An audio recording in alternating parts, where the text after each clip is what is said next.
Hello, in this video I'm showing you how you can replace this old radiator and install this new modern convector radiator in its place. Whether you want to replace the radiator valves or whether you want to use the old radiator valves, whether you need to put new wall brackets on or whether you can use the old wall brackets, whether the radiator is a different size in an old Imperial or whether it's almost the same size, like this one is a slightly different size to this one. I'll show you what you need to do so you can replace this radiator.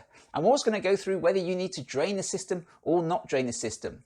I always try not to drain the system because it just takes a really long time and you can end up with additional problems trying to get things working again. And I want to know that when I've changed the radiator, I've made as little difference to the system as possible. So when it's finished, everything is up and working exactly as it was before. As I go through the installation, I'm going to show you all the tips and tricks which I've learned over the years. If you need to know a little bit more about replacing radiator valves, you can watch my video on how to replace radiator valves. My name is Mark Ballard and I've been a gas registered engineer for over 20 years. The aim of my channel is to help you with your central heating and your plumbing, whether you just want to do basic maintenance or whether you want to do the more advanced installation and repair. If you're new to my channel, then don't forget click subscribe. That way you'll get a notification the next time I upload a help video. And if you do find my video helpful in any way, then please give me some feedback by clicking the thumbs up. That would also help others to find the video. And if you want to help support my channel, then there is always a Toolbox Fund, and I'd like to say thank you to everybody who's left a donation in my Toolbox Fund. That'll help me make more videos, which will hopefully help you. Right, now let's get cracking and get on with this video. All the links which I mentioned in this video can be found in the description below. If you wish to adjust your playback speed, you can easily do this by clicking the three little white dots in the top right hand corner of any YouTube video.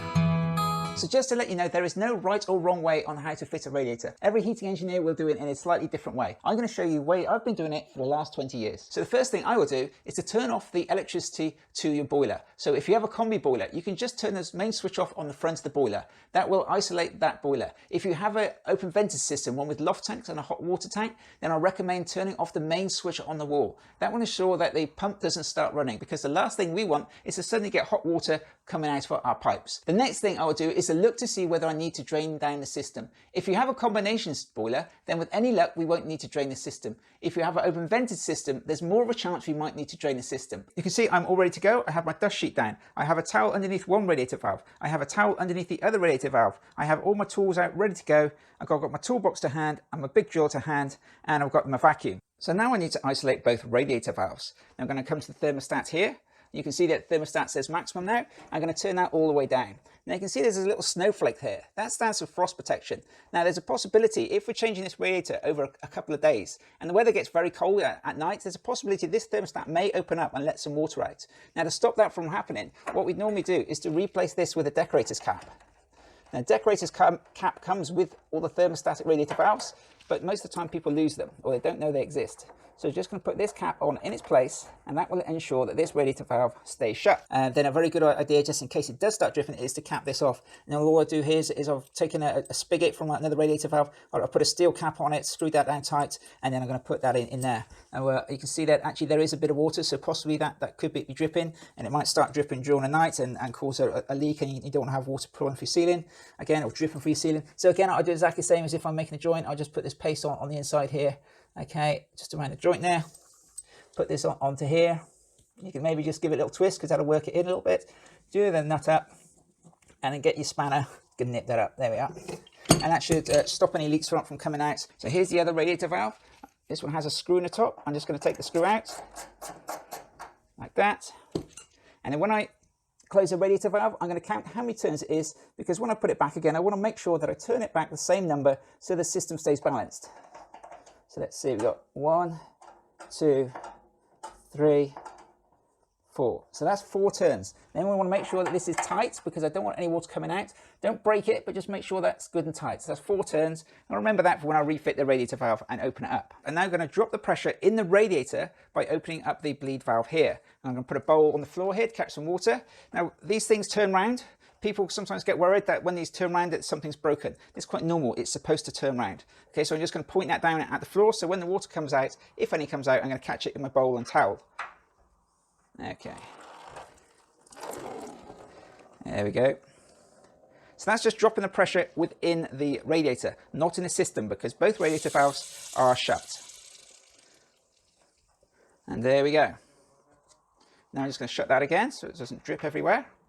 If when you're bleeding this and dropping the pressure on the radiator, the water just keeps coming out, this can only be because one of the radiator valves either isn't shut properly or that it's letting water pass, and the pressure is constantly refilling the radiator. Now there's not so much we can do with this. We can keep on bleeding it and wait till the pressure has dropped on the whole system, because we're going to drop the pressure on the system anyway. Or we could go to another point on the system and bleed the pressure from there. If there's not too much water coming out, then we can put a bowl underneath the radiator, remove the radiator, catch the water coming out of the valve, because we're going to do that in a minute anyway. Or alternatively, we may need to drain the whole system. If you have an open vented system, it's a little bit more tricky to replace the radiator without draining the system. But in general, what I would do is to go up to the loft tank and find the expansion tank, and then find the feed pipe, and then plug the feed pipe with a rubber bungle like this. So that stops the water from constantly refilling the system. I then look to find the open vent pipe. That's the one that comes over the top of the tank. And I'll plug that or cap that off. And that will then create an airlock and stop water from running out of the system. If we have a combination boiler, all we need to do is to drop the pressure on the system, and then hopefully that will create its own airlock, and then we can remove the radiator then. But just bear in mind, with all these, there's always a possibility of backflow and then water coming out of a valve when we're not expecting it. So there's also a possibility we may need to drain the system down. Now I've dropped the pressure in the radiator. My system still has pressure in it, but water stopped coming out of the bleed valve. So now I'm going to drain all the water out of the radiator. Now there's no simple way of doing this. We've just got to put a bowl underneath and try and catch the water. Now we're going to undo this nut here. Now it's very important when we undo this nut here that we support this valve. I've seen videos of people saying just hold the pipe or hold the valve and stop it from turning. You don't do that, because if this valve turns, which there's a possibility it will do, it's going to damage the joint here and start it leaking, and you might also kink the pipe. And if you kink the pipe and damage the joint, then you've got to fix the pipe and the joint. So always support this valve here. Put a spanner like this on there, and then you can undo the nut. Now when you undo this nut, there we go, we get some water coming out. Okay, be careful, because there still might be a bit of pressure and you might get a sudden splash as we undo this nut. So just be aware of that. So make sure you've got your towels down and you're ready to catch some water. Okay, now this valve moves away nice and easily, so it makes my job really easy to do. So there we go. And you can see now this is just going to keep on dripping out of here. And then all it's a case of doing is just continue doing that. Just hold the bowl there, catch the water coming out. Now what we can do is to take out our bleed key, and we can open up the bleed valve on top of the radiator, and that will let the water come out faster, like that. And then again, just keep catching on the water and just keep going until all the water's gone. What I normally do here is to use my water vacuum. Don't be using any air vacuum. This is a water vacuum to suck out water, and I'll just put the tube on the end and it sucks the water out really fast. If you don't have a vacuum, then this is the only way to do it. Sometimes these valves are really tight here, and again all you can do is to try and just move them away and gradually let the water out. And then every now and again, swap your bowl around. Obviously your towel's there to catch the water, and you can pour the water away into a bowl like that and get ready with your bowl again. So now the radiator is empty of water, but just remember there's probably still going to be some in the bottom here. So when we pick the radiator up and move it, it's going to tip, and we might get some dirty water running out of the radiator. My top tip is to get a bit of kitchen roll, just fold it up, make yourself a little bung, little plug like that, and then just stick it in the hole here. You see that? Just push that in there and push that in all the way, okay? Because we're not going to take this out again. And it also means that when you come to take the radiator away, so say you take it downstairs and then you tip the radiator up on an angle, if you don't have anything in there, you can still get a little bit of water suddenly run out and it goes dripping down your stairs. So there's a top tip for you there. Make sure that's bunged up so there's no chance water come out. Now we're going to do exactly the same on the other end. So we're going to undo this radiator valve, exactly the same again. Put a spanner on it to support it. Span on there, carefully undo it. Again, we might get some water running out now because this radiator might be on a slightly different angle. There might be more water at this end, so just be aware of that. I've got my kitchen roll ready to go, and even my towel's here to catch any water anywhere. Okay, there we are. So that comes off nice and easily, and then we can just bung this hole up again. There we go. Push that in there good and tight. There. Now there's no chance that bung can get knocked out, and there's also no chance any water is going to run out. The radiator is now ready to be taken off. I'm going to lift it off, put it on the two towels, and then going to turn it over. Now before I do that, I'm just going to check that the bleed valve is shut, because the last thing I want is to then pick it up and find we've left that open and we've got water running out through there, making a dirty mess everywhere. Put it on the towels, and then we can then tip it over like that. And there we go. Now that's ready to take away. You can put that downstairs, whatever you want to do with it. These little valves here, these make a handy little handle, so you can now easily pick it up and carry it around. And obviously if that bleed valve was left open, you tip it up like that, and all of a sudden you've got dirty water running out. So that's why we make sure that's shut. If you're going to use the old radiator valves, then you're going to need to take the old spigots or radiator tails out of the radiator. Now these can be really tight. Sometimes I can't even get them undone, but I'm going to remove these, and then don't forget, after you've taken them out, to block the hole off with some more tissue, so that when you carry the radiator away, you don't end up with water running out of the radiator. So this is the radiator valve set that I'm going to be using. This is the Drayton TRV4 Classic. Now this is a very good radiator valve set. It is quite an expensive set. It's nearly twice the price, or more than twice the price than some other sets. There are a lot of copies of this one out there now. So the radiator valves look very similar. And, this is the thermostat here. It is very accurate with its temperatures, and it's a nice clean look, and it's a good quality product. You also got the lock shield in this pack, and this one also has a gland nut in it. If you want to know more about gland nuts, obviously you can watch one of my other videos on radiator valves to find out about that. But you can see I've already made up this radiator valve here. I've already put the PTFE tape on this tail here, so this is ready to be screwed into the radiator now. And I'm just going to show you how you put this tape on, because it's important that you get it correct, because if you get it wrong, then it might unwind it as you're doing it. And also you want to make sure you put enough on. So this is the radiator valve tail here, and or spigot, whatever you want to call it, you may not know, but this is a tapered thread here. So this isn't a parallel thread, it's actually tapered. So this end is narrower than this end. So it gets faster as it screws on. So as you screw it in, it gets tighter. Now it's important when we use PTFE tape, and I always use PTFE tape because it's a nice, easy product to use. And there are lots of other things you can use, but if you want to know more about those, again, watch my other video. But all we need to do is to make sure that when we put the PTFE tape on, that we wind it on in the right direction. Because if you do it in the wrong direction, it's going to undo as you screw it into the radiator. So you can see here, you would normally screw this in this direction, so you want to make sure you put the tape on in the opposite direction to the screw thread. Okay, so we'll do that again. So that just goes onto there, and then I'm going to put it at obviously at the fat end, because that's the end that's going to do all the sealing. So we're going to put that on there and just wind that around, and I always put 20 winds on. So we go 1, 2, 3, 4, 5, 6, 7, 8, 9, 10, 11, 12, 13, 14, 15, 16, 18, 19, 20. Now I always use 20 because I just find that's a good number to use, because when you got to use different radiator valves, sometimes these tails and this thread can be a different size, or even the radiator threads inside can be different. And sometimes you screw them in and they go all the way inside the radiator, and you don't get a good seal on them. But the 20 winds seems to do the job on most radiators, so I always use that. And PTFE tape is really cheap, so don't scrimp on it. Make sure you put enough on there, and you can see that's nice and tight, and we can see the threads. You can see I haven't put any on this part here, because that part I'm just going to start screwing into the radiator, and then as it goes tighter, it obviously settles into the PTFE tape, and that will seal the valve. So that's how you make up your radiator valve to screw into your radiator. If you have this radiator valve fitted in your radiators already, you cannot use this fitting here with the radiator valves here. These are just a 1/2 inch, and this is this style of union here. You can see that just fits into there, and these two go together. So you can replace this style of radiator valve with the same style, but in general, I'd recommend just changing for a new valve set with the 1/2 inch style. And if you do come to take these out of your radiator, you want to keep them, you can see this is like a large Allen key here, and I have a special tool here. You can obviously buy these from any plumbers merchants, and that fits into here, so you can undo through these. You can see that's like a big, really large Allen key. And I've also got these two cutouts here, because some of the radiator valves, they don't have this hexagon. Some of the older ones, they have these two little notches here, and then you've got to try and line those up, and then that's the way you get these out of your old radiator if you want to keep them. But I would always recommend changing radiator valves if you're changing a radiator. Here's the radiator, and it's all packed up, nice and sealed in its bubble wrap, and it's got protective corners on it. So my top tip, first of all, is to put the back outwards. Don't put the front outwards.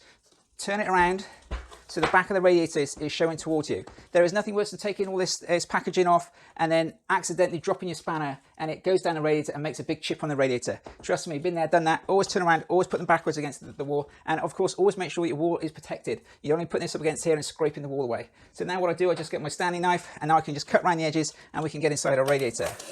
Pull the bubble wrap away, and then you can just carefully cut down here, making sure that we don't cut the radiator. And here we have our bracket here, so that's a new bracket, so we need to keep that. We have these bits of protective plastic to protect the brackets.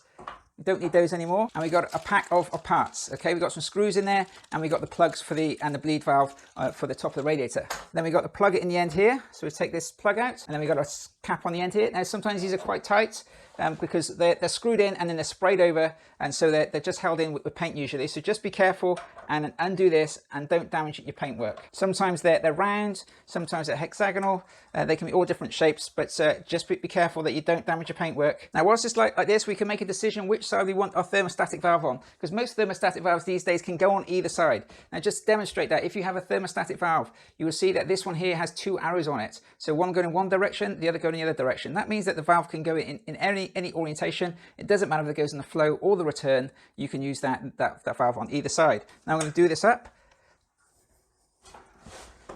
And again, I like these to be really tight because I don't want any leaks. So I'll do this up good and tight. Again, be careful. We don't want to be scratching this paintwork here, so be very careful when you're doing that.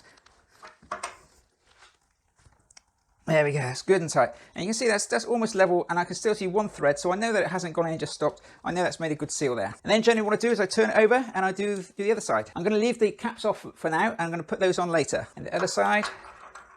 So just a quick word about the brackets. You can see these brackets are completely different to these brackets. They're completely different size, so there's no chance we're going to be able to use these. So I'm going to take those off now with my electric drill. In general, you'll always have to replace the brackets.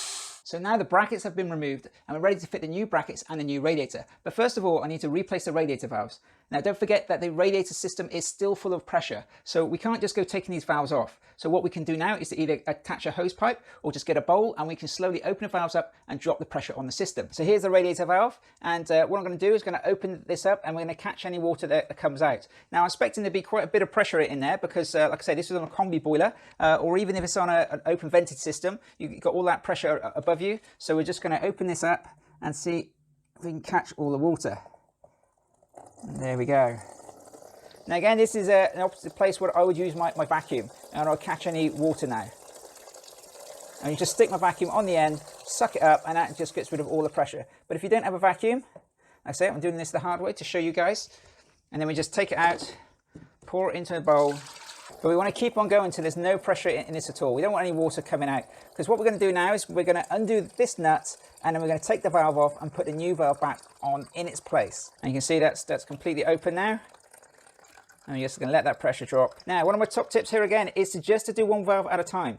Don't do the other one, because you might end up with getting the differential pressure and then the water moving it around. Whereas if you just do one, so we've done this one now, and then we're going to change this radiator valve, and I'm going to put the new one on. When this one's finished, we'll then do the other valve. So I've got the new valve here, and all I've got to do is to make this up so it's ready to be fitted. Now, I always use a joining compound, and I strongly recommend you use a joining compound or PTFE tape. I see people saying just put it back on again, but I don't want any leaks. I'm not going to take a chance that the old olive's going to seal it. So I'm going to put some joining compound on there, and all we do is just put it on this inside edge here. We don't put it all over the thread, so we don't put it anywhere else. We literally just put it on this edge here.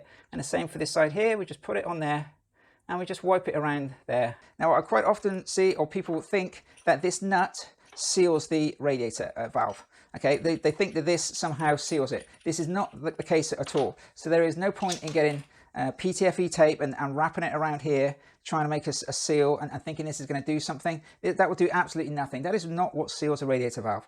Okay, so you're just wasting your time with doing that, and there's no point putting silicone sealant on it or joining compound or anything else on there. It's not the part that seals it. The part that seals it is where the olive pushes up against the seating on the valve here. Okay, so where that bit touches that bit, that is the part which does all the sealing. It's not even this end of the olive. It's this part here, because when you do the nut up on here, okay, it goes onto there, it squashes the olive into that seating, and that's not what seals it. Now, before we go undoing this valve and put it on, we need to make sure that we put the cap on here, because the last thing we want to be doing is to stick this on top and then water comes pouring out. So make sure you put your decorator's cap on there. If you don't have a decorator's cap, then put the thermostatic valve on. You can always take it off when you come to do the final fitting if it's in the way. So now what I'm going to do is to undo the nut. I'm just going to loosen this for now.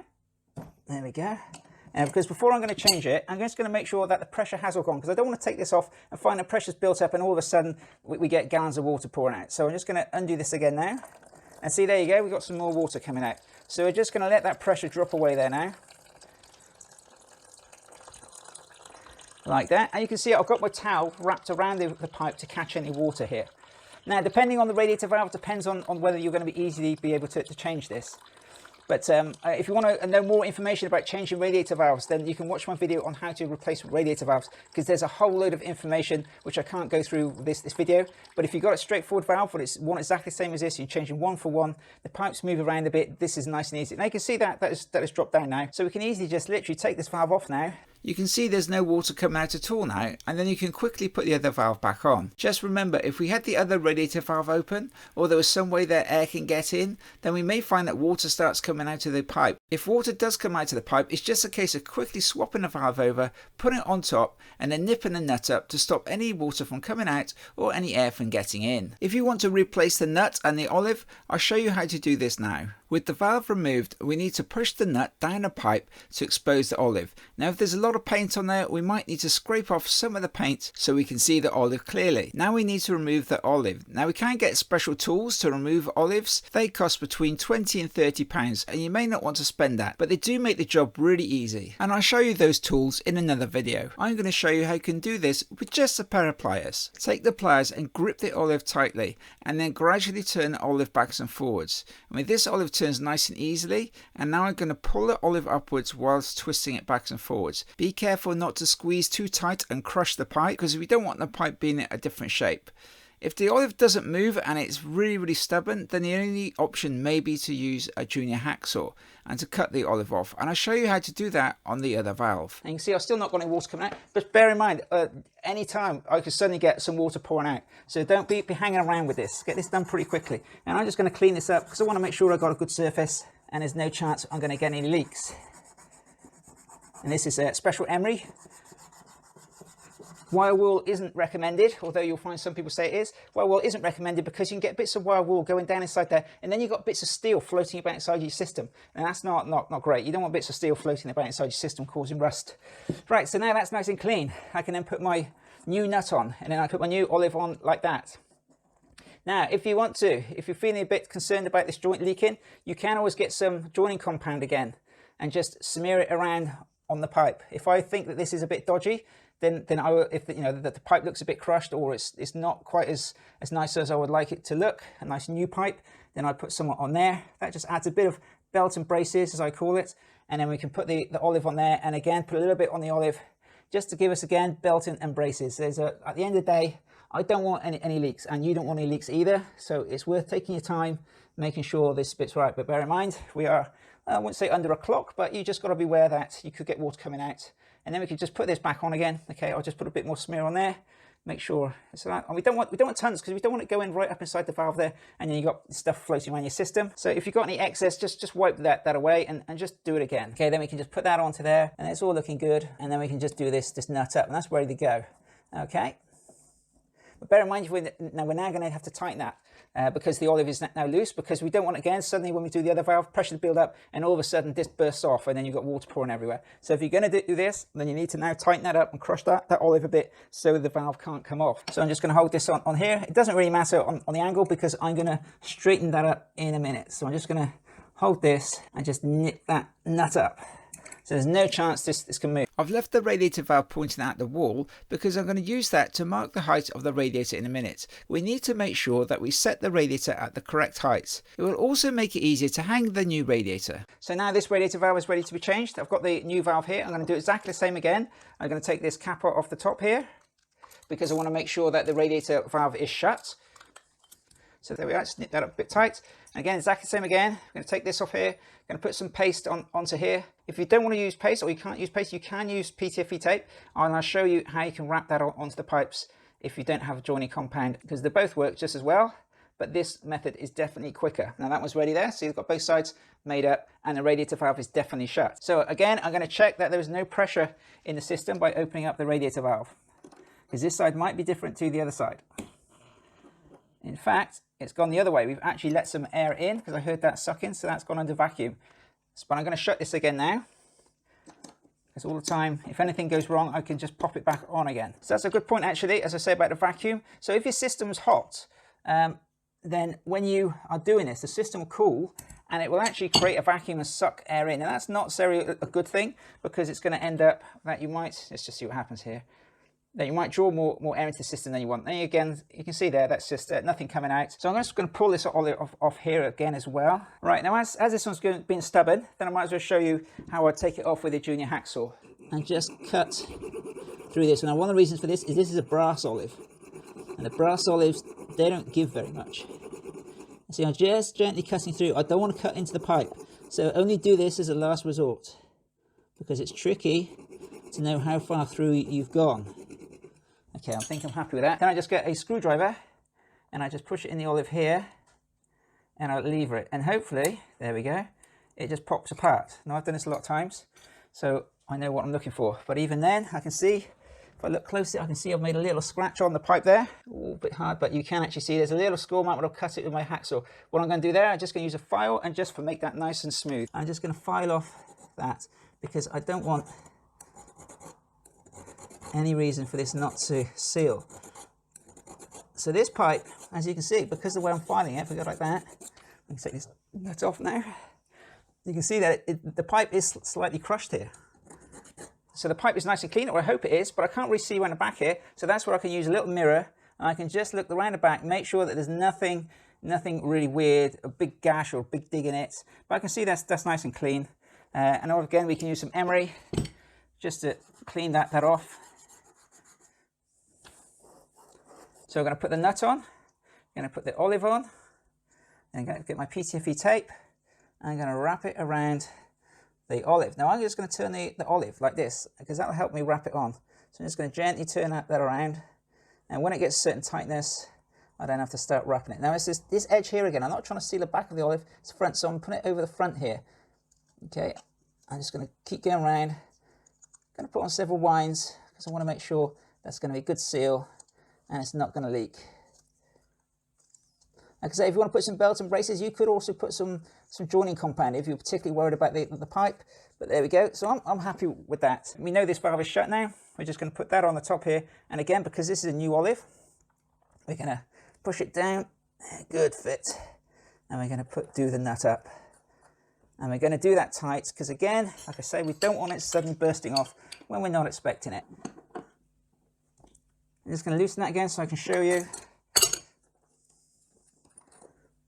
And you can see there, see that's made a nice seal on there. You can see how it's nice and set in there and it goes all up against there. So I'm happy with that. That's not going to leak in any way.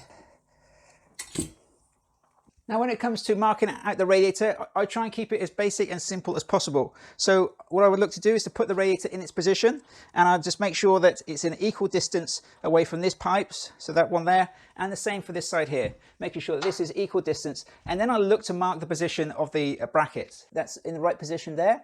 So when I look down the back here of the radiator, I can see the bracket. And now I'm going to look square down the radiator. I'm going to get my pencil. I'm going to mark the center on the wall where that bracket is. Okay, so if you measure, you can do this by measuring, use a tape measure, but I like to do it this way because I can look straight down there, I can see the bracket, and I can line it up with there, and I know that it can't be wrong. I haven't measured it wrong because it must be right because it lines up with the bracket. The same for this side here. I like to go to this side here, look at where the bracket is, look down through the radiator, I can see it down there, and then I'm just going to mark the position of it here. So that is now the position, so the bracket will be the center, in the center here.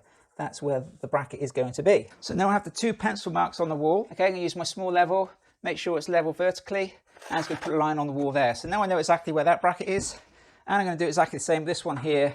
And you can see how the brackets don't line up at all with the last brackets. They're in a completely different position. Okay, so that's our two bracket lines marked down. Now I just need to mark the height. There are several different ways of working out the height of your brackets. I'm showing you the method I use when the valves are fixed in their position. So I'll put the radiator valve on. I've got it pointing at the wall so I can easily see its position. And sometimes these pipes are fixed. You can't move them up and down. This one obviously has a lot of movement, but sometimes if they're set into floor, you don't have a choice and it doesn't move at all. So that's why I'm showing you it this way. So to show you this up close, I've got the pipe in its position. I then put my pencil here and I put it in the center of the pipe and I mark a pencil line. Obviously this has gone up and down a little bit, but if your pipe is fixed, then make sure you just get that pencil, you put it dead in the center and you mark the line there. Now with that line marked here, I would just use my level and just bring it along and mark it on the wall in line where the bracket's going to be. So that's going to be just about here. Okay, you can see that's level, we can see my spirit level, and that's there. So now we just need to work out the height from that line to where the bracket's going to go. Okay, so what I need to do is to put the bracket on and then measure from the, I always use the top of the bracket, so from the top of the bracket to the center of this pipe here. So I put the bracket in its position, and then just tip the radiator straight, because that can make a difference, and I just measure from the floor to the top of the radiator bracket. And I can see the easy measurement to see there is 11¼ inches. Now you can use millimeters if you want to, which looks at about 280. But I'm going to go with inches, and then I'm also going to measure to the center of the valve tail. I can see to the center is 1¼ inch. So that makes it really simple. If this is 11¼ here, all I need to do is the minus 1¼ inch, and that will be the perfect height. So now I come back over to the line here. So that's the line there, lined up the center here. We've got our bracket line. Now we just need to measure up, I just need to measure up 10 inches from there, which will be here. So the top of the bracket will then be at that point there. So now I'm going to mark out the bracket on the wall. So all you need to remember, these brackets have two different positions. It could go in this position here, which is a bit longer than that position. The idea of that is if it's further away from the wall, it is slightly more efficient. If you put it closer to the wall, obviously it fits a bit nicer, looks a bit neater, but it is a little less efficient because some of the heat goes into the wall.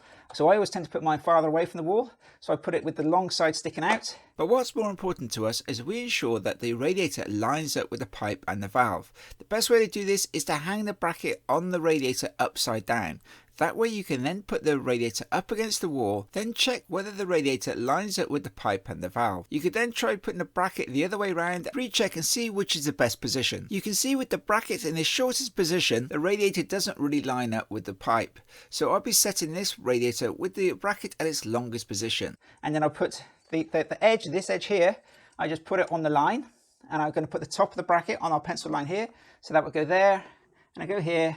And at the moment, because there's a possibility it might be slightly out, I'm just going to mark the slotted hole, and I'm just going to drill that one hole in the center, and then that allows me to move the bracket up a bit or down a bit to make sure it lines up perfectly with our pipes here. To set the height of the second bracket, all we need to do is to take our long spirit level and transfer the height across from the first bracket. So I put my spirit level on there, I make sure that's lined up with the top of the bracket here, that line, and I just make a line here, and that's the top of the bracket on this side.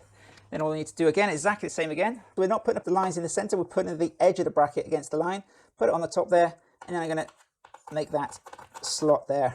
So now I'm going to drill right in the center, and the center over here also. Before you drill, just make sure that you haven't got any electrical wires running up and down the wall here. Same for the other side, or any pipes. Just bear that in mind whenever you're drilling holes in the wall. One. I'm going to take my little pack here, which came with the radiator. It has some wall plugs in it, some screws. I'm going to just put the one wall plug in the wall here. The same on the over there. Just tap that in with your hammer. So now I'm just going to fit my bracket to the wall here. And these come with some little washers also. It's got one there ready to go. Got the other one here ready to go. Now we just screw this in. I want to make sure that the bracket is level with that little line on the top there. So I'm going to line the bracket up there. There we go, that's that one. Same for the other side.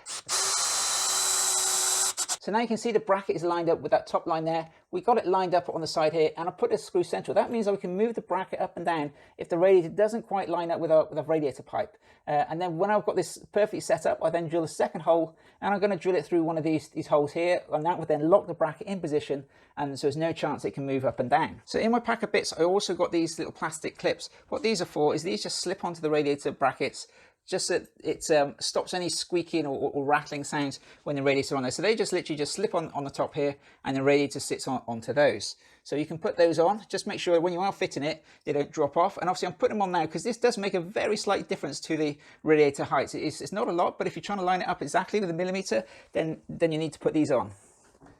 So now I'm ready to lift the radiator up onto the brackets. You can see that I've left these plugs out to the end here because it means I can hold it from here and lift the radiator up from there. You don't want to hold these end panels because sometimes these will just slip off and then you end up with dropping the radiator on your foot or damaging your radiator. So always try and hold somewhere else rather than these side panels. You also remember that I left this valve pointing towards the wall. Now the reason for that is because when I come to drop this on, now it's not going to be in the way. So because obviously if that's sticking out, it's going to be in the way of the valve. So now I'm just going to lift it up and put it on the brackets.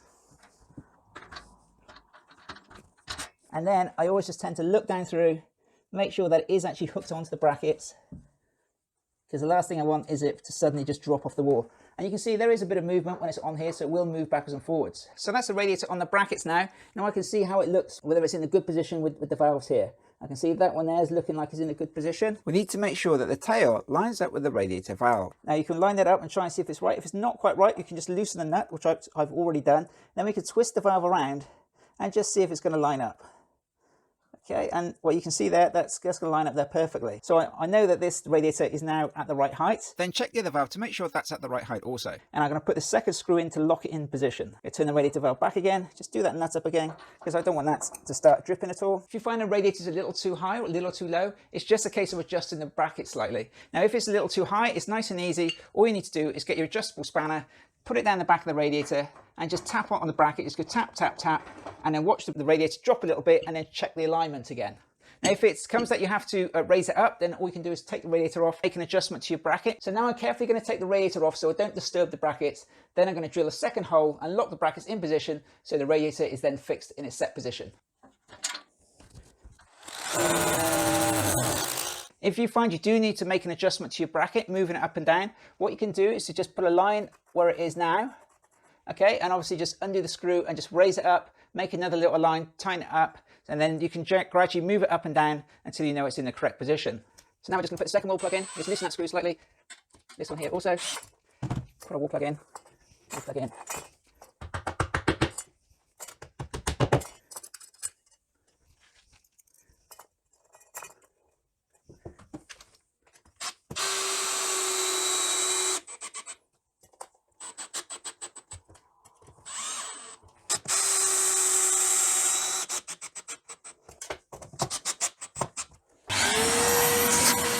So now we've got our brackets fixed on the walls with 2 screws on both sides. So now we can just rehang the radiator and just realign the valves and do the valves up. So now is your chance to do a little bit of decorating. Sometimes you find that the walls aren't flat, and when you put the radiator on, the radiator's twisted and it doesn't line up with the brackets. All you can do there is to put the 2 bottom hooks on first, then line up the first one, get that lined on and hooked on, and then twist and push the other one to get it onto the bracket. If it's that badly twisted, the only thing you can do then is to just pack the bracket out. But in general, you can get them on. It only needs to be a few millimeters, and you can just push the radiator and it will twist and fit on. So now you can see I've hung the bottom brackets on first, then I can just support it with my knee and just lift it up, drop the second one on the other side. So now what we need to do is to line up this radiator valve. So we just need to loosen that nut there, lift it up, pop it on the radiator valve. In this case, I need to move the radiator over a touch, put that onto there. Okay, I'm going to move that over a little bit more, and it's going to tap that valve on. When it makes that solid sound, it's reached the end. I can do this up, and once again, we put our spanner on, we support it with our other spanner, and then we turn that nice and tight. One, and the second one. Do like that, and I can just take my pencil, which has got rubber on the end, and just going to rub out that little pencil mark there, and there we go. If you had an old Imperial radiator before, you may find your new radiator is a couple of inches shorter than the old radiator. So what you could use then is these special long tails to take up the distance between the valve and the radiator. Then you won't have to adjust the pipework. These solid style ones are the ones which I'd recommend. Now you can get some with like a sliding fitting which slides up and down on the pipe. I don't recommend those, because what generally happens in a high pressure system is the sliding fitting slides to the end when it's under pressure, and then the pipe's on a funny angle, and then sometimes they leak, and it all looks a bit rubbish. You can get these in various different lengths, and all you need to do is put some PTFE tape on, screw it into your radiator, and then line it up with the radiator valve on your pipe, and then cut off the excess with a junior hacksaw. Now all we need to do is line up the radiator valve and pop it on the tail. Like that, and do it with nuts here. Like that. Let's do it this one. I'm going to do it tight, the spanner. Like that, and do that one up tight. So, there we go. Now before we put any water in, obviously don't forget to put your plugs in the end. These plugs go into here. Sometimes you'll see there's a lot of paint on there. You might want to just clean that off with a file or a sharp knife. Go around it with a file, just take off any burrs to make sure that we get a good seal. Okay, and then when you put this one in, okay, this one wants to be nice and tight also. We don't want to leave this slightly loose. This one goes in nice and tight. So when you turn this, just be careful you don't suddenly slip and scratch your paintwork. It's very easy to do. Okay, that is tight. There we go. Sometimes you find these plugs are a bit recessed inside the radiator and it's easy to scratch the radiator with your spanners, so then you could use a box spanner like this or maybe a socket which you get on there so you don't end up scratching the radiator. All we need to do now is to fill the radiator full of water. Before we can fill the radiator, we need to top up the boiler, so you should fill the boiler up to 1 to 1.5 bar. If you have loft tanks, now's the time to remove the plugs so the water goes back into the system. So now we have some pressure in the system, I can let some water into the radiator. What I'm going to do is to open one valve, let the water come through and any air in the pipework come into the radiator. Once I hear the water has gone into the radiator and I don't hear any more bubbles or noise around the valve, I'll then shut the valve again and then bleed off any air in the radiator. I'll then go to the other side, open the other radiator valve, and that will ensure that we don't get any air which may be in the pipework or in the radiator into the system.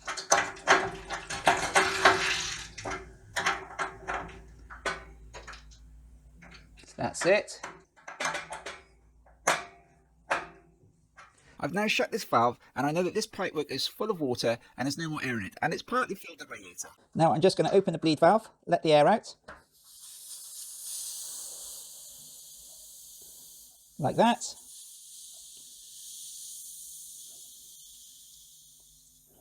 Then I close it again.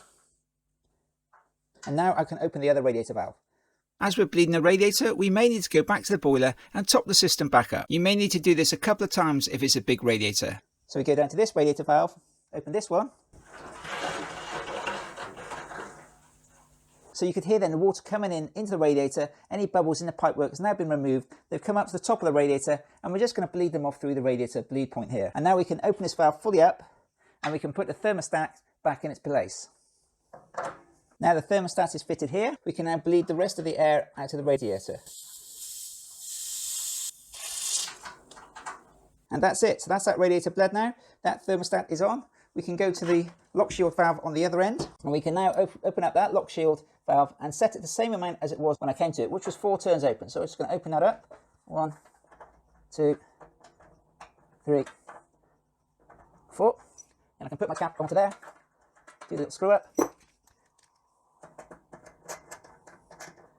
Now I've bled the radiators full of water. Now I'm going to check both radiator valves just to make sure that they're not leaking. I'm going to go around with a bit of kitchen roll or toilet paper and just check all the joints to make sure that there's no sign of any dampness at all. And even the top joints there, go around that, make sure there's no sign of any leak. When I'm happy that the radiator valves aren't leaking, I'm then going to go back to the boiler, top the boiler back up to its pressure, which should be around about 1 bar to 1.5 bars. Then I'm going to come back again, just double check them again, make sure there's no leaks on them, and then we're all good to go. Obviously, if you have an open vented system, the system will already be topped up and you just got to check the radiators once and that should be fine. To check the radiator valve isn't leaking, just get a piece of kitchen roll or toilet paper and just go around all the joints, so around the edges, maybe just fold it in half like that and just dab the corners, the edges into the joints. And then if there is any dampness there, it'll just show up as a little damp patch. And obviously you can just go around all the way around, just making sure that there's no sign of any leaks. And obviously don't forget to do the top joint also. Just go around that one, just wipe around it, make sure you see no dampness, and obviously do the other side also. Make sure that these two, the top plug and the bottom radiator valve, just making sure that there's no sign of any leaks. We finished fitting the radiator. Now it would be a good opportunity to add some inhibitor into the system to protect the system against corrosion. If you want to see how I would add inhibitor into the system, you can scroll down to the description where you can find the link which will take you to my video on how to add inhibitor into the system. Right, that's it then. If my video has been of help for you in any way, then please give me some feedback by clicking on the thumbs up. That would also help others to find the video. You can click subscribe, you can share it with your friends, and if you want to help support my channel, there is my Toolbox Fund. And I'd like to say a really big thank you to everybody who has left a donation in my Toolbox Fund. It's really appreciated and it helped me to make more videos which will hopefully help you. And if you want to watch my next video on the replacing radiator valves in-depth detailed instructions, then you can click the link here. That's it. Bye for now, and I'll see you next time.